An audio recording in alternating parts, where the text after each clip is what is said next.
गुजरात चुनाव प्रचार का आज आखिरी दिन है और कई सारे ऐसे मुद्दे हैं जो हिंदू मुस्लिम को डिवाइड करने वाले जो लगातार चर्चा में बने हुए हैं। इसी पर बातचीत करने के लिए हमारे साथ इस वक्त मौजूद है एआईएमआईएम के ओवैसी जी। सर, एक सबसे अहम मुद्दा जो इस वक्त सामने आया है वो असम के सांसद का बयान है, जिसमें बदरुद्दीन अजमल कह रहे हैं कि हिंदू जो लोग हैं उन लोगों को 18 साल में लड़की की शादी कर देनी चाहिए।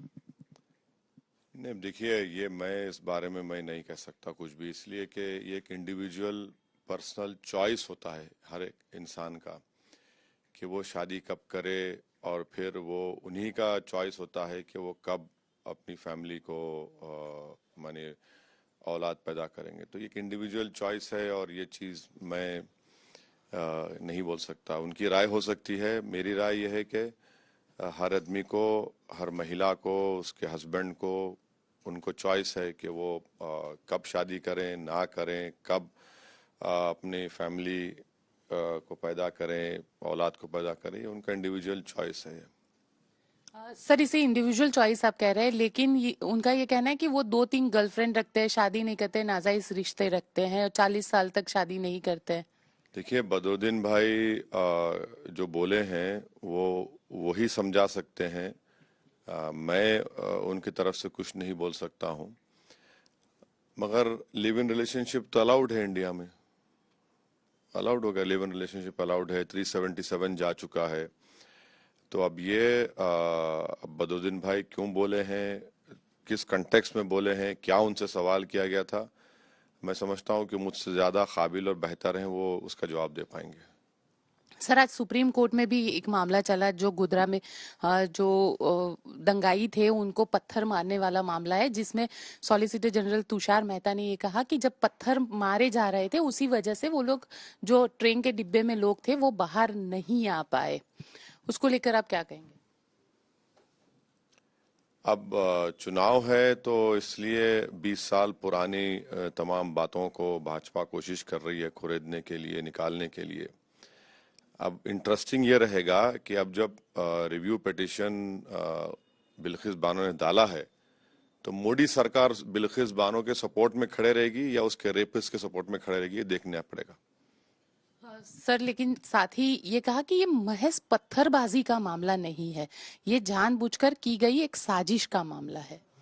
तो हम ये बोलेंगे कि बिल्किस बानो का मामला क्या था, बिल्किस बानो का मामला क्या था, वो तो उसको रेप किए, और आपने मोदी सरकार ने, अमित शाह साहब की मिनिस्ट्री ने उनको सीबीआई जज और सीबीआई के ओपिनियन के खिलाफ जाकर उनको छोड़ दिया। अब इसके ऊपर क्या बोलेंगे, इनको बताना चाहिए। अगर वो गोधरा की 20 साल पुरानी बात कर रहे हैं तो वो तो जो भी मुजरिम थे, सजा भी हुई, कोई केस भी चल रहा है, बात निकले भी हैं, मगर अभी तो बर्निंग इशू और एक जस्टिस का इशू बिल्किस बानो का है।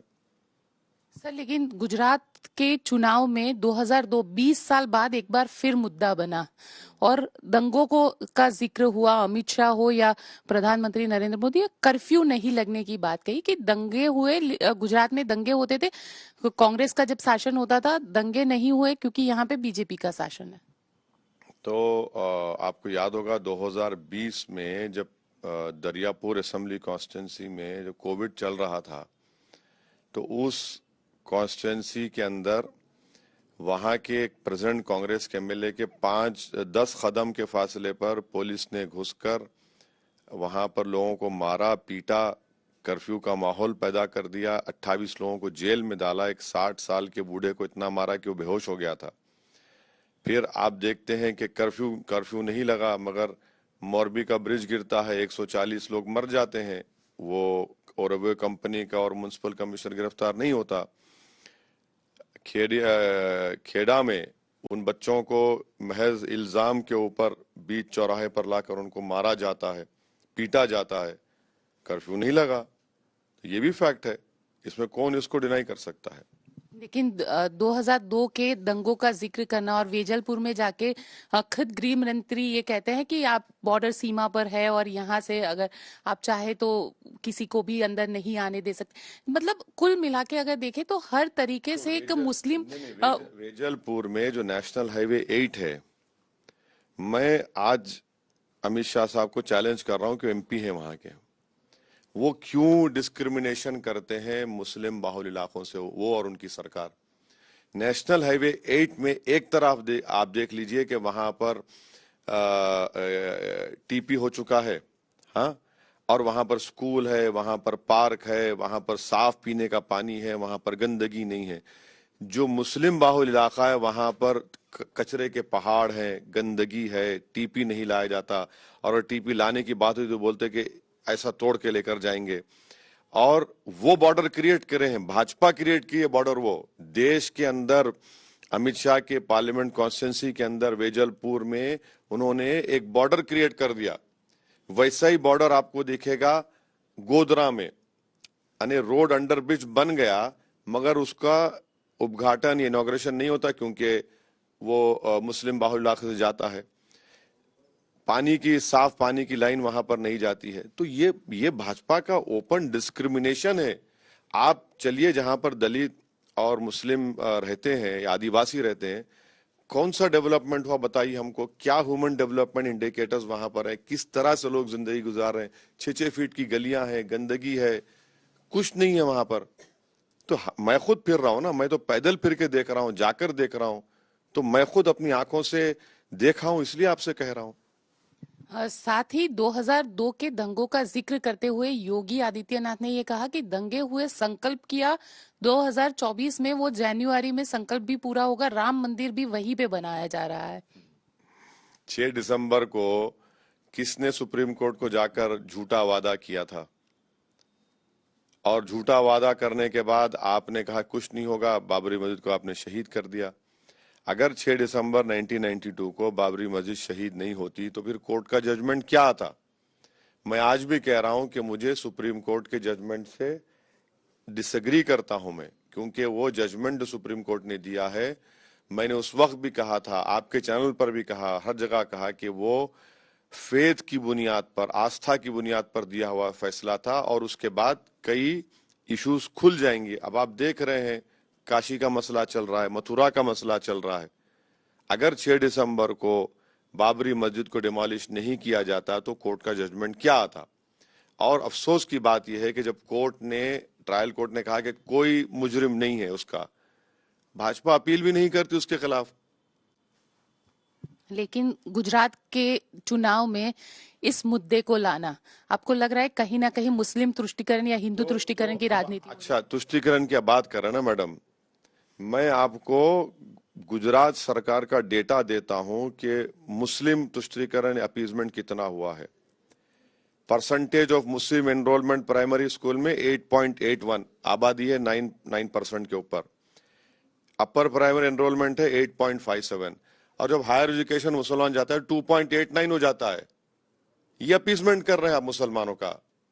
और गुजरात के जेलों में अंडर ट्रायल जो है 9% आबादी है मुसलमानों की, तो 19% के करीब अंडर ट्रायल जेल में मुसलमान है।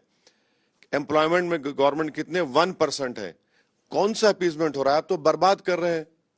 अपीजमेंट हुआ ही नहीं, यहां तो आप बर्बाद कर रहे हैं सिस्टमेटिकली उनको, उनके महलों को, उनकी आबादी को। आप कोई सिविक कम्युनिटीज नहीं देते, स्कूल आपने पूरे बंद कर दिए मर्जर के नाम पर।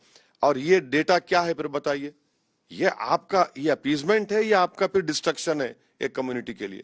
लेकिन प्रधानमंत्री तो ये कहते हैं सबका साथ सबका विश्वास और 20 साल भरोसा की भाजपा सरकार।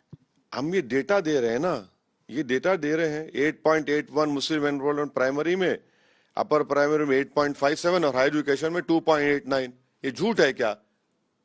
आप चलकर देखिए, जितने उर्दू स्कूल्स आपने मर्जर के नाम पे बंद कर दिए। वेजलपुर में अमित शाह कॉन्स्टिट्यूंसी में आपको बताते हैं कि फर्स्ट फ्लोर सेकंड फ्लोर पे स्कूल था, तो आपने कह दिया कि बिल्डिंग नॉट फिट, मगर नीचे कमर्शियल मलगी चल रही है। इतना डिस्क्रिमिनेशन आप करते हैं। कहां का सबका साथ सबका विकास? सब झूठ है ये तो डिस्क्रिमिनेशन है जो आपने क्रिएट कर दिया यहां पर। साथ ही एक जो मुद्दा सामने आ रहा है, राहुल गांधी ने अपने बयान में ये कहा कि जय श्री राम की जगह जय सिया राम जैसे जो नारे हैं वो आरएसएस बीजेपी को लगाने चाहिए। एक छोड़िए ना, गुजरात में चुनाव हो रहा है, मध्य प्रदेश में पैदल पैदल पैदल चल रहे हैं। यहाँ आना चाहिए था उनको, यहाँ लड़ना चाहिए था। आप चले गए, आप तो वॉक ओवर दे दिए भाजपा को। यहाँ पर आप जब पार्टी के इतने बड़े लीडर हैं अपनी पार्टी के, आप यहाँ पर है ही नहीं। आप तो कांग्रेस तो मैदान छोड़ के भाग गई गुजरात से, कुछ है ही नहीं यहाँ पर उनका। अब इस तरह का बयान दे रहे हैं, क्या क्या बोले जा रहे हैं। कभी किसी को बोलते एक्सरसाइज सिखाते हैं कैसे आरएसएस को रोका जाए, कभी ये कहते हैं। अब वो वही जाने वो क्या बोलते हैं क्या करते हैं, हम तो नहीं समझ सकते। वो कांग्रेस के कोई उनका जो स्पोक्स पर्सन होगा वही बतला पाएंगे कि वो क्या बोलना चाह रहे, क्या करना चाह रहे। ओवैसी जी, एक आपकी रैलियां होती है तो आपकी रैलियों में विरोध भी होता है। लोग जो है मुस्लिम बहुल इलाके में लोग आपको काले झंडे भी दिखाते हैं, गो बैक के नारे भी लगाते हैं। कम से कम मेरा नाम तो आ गया उनकी जबान पर, यानी हम उनके दिलो दिमाग में घुस चुके हैं। अब अगर हम कॉन्स्टिट्यूंसी में कैंपेन करते हैं तो आप एमएलए के घर के सामने से, कांग्रेस के एमएलए घर के सामने से जाते हैं तो एक तरफ पटाखे फूट रहे हैं, फूल बरसाए जा रहे हैं, तो ये बेचारे अपनी तकलीफ का इजहार कर रहे हैं, तो हमको कोई फर्क नहीं पड़ता। हमको कोई फर्क नहीं पड़ता। रिकॉर्ड देखिए, दरियापुर में यही एमएलए के घर के सामने 2020 में मुस्लिम महिलाओं को, गरीबों को पीटा गया था। उनको इतनी हिम्मत नहीं हुई कि घर से निकलकर उनको बचा सके, कुछ बोल सके। तो ये चलता है, डेमोक्रेसी है, मुझे इससे कोई फर्क नहीं पड़ता। चलिए ये बताइए, 14 कैंडिडेट आपने खड़े रखे हैं, 13 कैंडिडेट तो कांग्रेस ने खरीद लिया उसको, बेचारा जमीर फरोश निकला, तो 13 है। और हम लोग तो बहुत मेहनत किए हैं, हमारे कैंडिडेट्स भी बड़े मेहनत किए हैं, और बावजूद इसके कि कांग्रेस उन पर बहुत कोशिश की, उनको जो भी तरीके से, मगर वो लोग ठहरे रहे, मैदान नहीं छोड़े हैं। हम सब लोग मेहनत किए हैं, हमको उम्मीद है कि इंशाल्लाह ताला उनको कामयाबी मिलेगी। सर कितनी सीट देते हैं? 13 में से कितनी आएगी? देखिए, ये मैं सेफोलॉजिस्ट नहीं हूँ, नंबर 1, ना मैं जोशी हूँ, तीसरा कोई पॉलिटिशियन नहीं बोलता आपको ये बात। तो मगर हमको यकीन है कि जो मेहनत किए हैं, जो हमको रिस्पांस मिला है, जो मोहब्बत मिली है, हमको यकीन है कि इंशाल्लाह हमारे कैंडिडेट यहाँ से विधायक बनेंगे। सर कहीं ना कहीं वोट कटाओ पार्टी के तौर पर भी आपका नाम आ रहा है, क्योंकि जिस तरीके से जो पहले फेज में वोटिंग हुई है उसके बाद। सुनिए ना, 13 लड़ रहे हैं, 169 बचे हैं, जीत जाओ ना 169। हम इन प्यारों से कह रहे हैं, अरे भैया तुमको खैरात में छोड़ दिया मैं, 169 जीत जाओ ना, आप क्यों रो रहे हैं? कितना रोएंगे? कितना ऐसी सीट पे आपने खड़े रखे जहां पे कांग्रेस को यहाँ पे मैक्सिमम वोट में। देखिए, अमेठी राहुल गांधी हार गए बगैर हम लड़े, हमारी वजह से हारे राहुल गांधी। अब बताइए आप कौन जिम्मेदार है? तुम आए कांग्रेस के 16-17 एमएलए पिछले चुनाव में कांग्रेस से जीतकर भाजपा ज्वाइन कर लिए। गोधरा का इनका एमएलए वो भाजपा में चला गया और संस्कारी कहता है बिल्किस के लोगों को, रेपिस को। आप में कमजोरी है। मैं तो कह रहा हूं ना, 169 में छोड़ दिया हूं, 13 में लड़ रहे हैं। आपको पेट में दर्द क्यों हो रहा है? आप कितना रोएंगे? कितना जाके जाके मम्मी को, पप्पा को बोलेंगे कि ये देखो ये बच्चा डरा रहा है मेरे को? अरे छोड़िए, जमहूरियत है, मुझे किसी से इजाजत लेके लड़ने की जरूरत ही नहीं है। मैं लड़ रहा हूं, जनता तय करेगी। इतनी मोहब्बत जो हम देख रहे हैं, जो लोग मिल रहे हैं, बात कर रहे हैं, तो यही तो लोकशाही की, लोकतंत्र की खूबसूरती है कि हम भी मुकाबला करेंगे, आप भी मुकाबला करेंगे, भारत की जमहूरियत मजबूत होगी। अब आप 27 साल से भाजपा को जीत रही, तो आप जिता रहे हैं भाजपा को। आप मैच फिक्सिंग कर लिए क्या? कुछ सेटिंग हो गई आपकी मोदी से? क्या मोदी ने आपको चाय पिला दी जिसमें मलाई दूध ज्यादा थी? हैं? एक आप एमपी नहीं जीतता है मुस्लिम 84 के बाद से अब तक, क्या क्यों नहीं जीतता है? ये इनको सोचना पड़ेगा। आप बताइए कि भाजपा क्यों जीत रही है? हम तो पहली मर्तबा आए हैं, पूरे देश में आपकी वजह से भाजपा जीत रही है, तो उस पर कोई नहीं बोलेगा इनको। और जब मैं बोलते हैं बोले आप क्यों बोल रहे हैं? तो कांग्रेस को और ये जो अपने आप को सो कॉल्ड सेक्युलर कहते हैं, उनके बात समझना पड़ेगा कि हम आपकी बात सुनने तैयार नहीं है। आप बराबरी की बात करेंगे, हम सुनने तैयार है। अगर आप बोलेंगे नहीं तुम नीचे आ जाओ, हमारे पीछे चलो, तो वो गया जमाना, कोई पीछे चलने वाला नहीं है। कोई आपको सुनने वाला नहीं है। आप खुद तो अपनी जमीन खो चुके हैं हर जगह पर भारत में। आप किसको आप क्या एक ऐसा, शरद पवार ने सही कहा था कांग्रेस के बारे में कि ये बहुत बड़ा लैंड ओनर है और समझता है कि अभी भी बहुत हजारों एकड़ जमीन है, कोई कुछ जमीन बाकी नहीं, मैं लैंड ओनर है खाली, बस कम कुछ नहीं अतराफ में। मगर वो बोलते ना, रस्सी जल गई बल नहीं गया, वो हाल गया उनका। चलिए, ये थे ओवैसी जी। शुक्रिया सर आज तक से बात करने के बहुत लिए। शुक्रिया। कैमरामैन अनिल जायसवाल के साथ गोपी घांगर, अहमदाबाद, आज तक।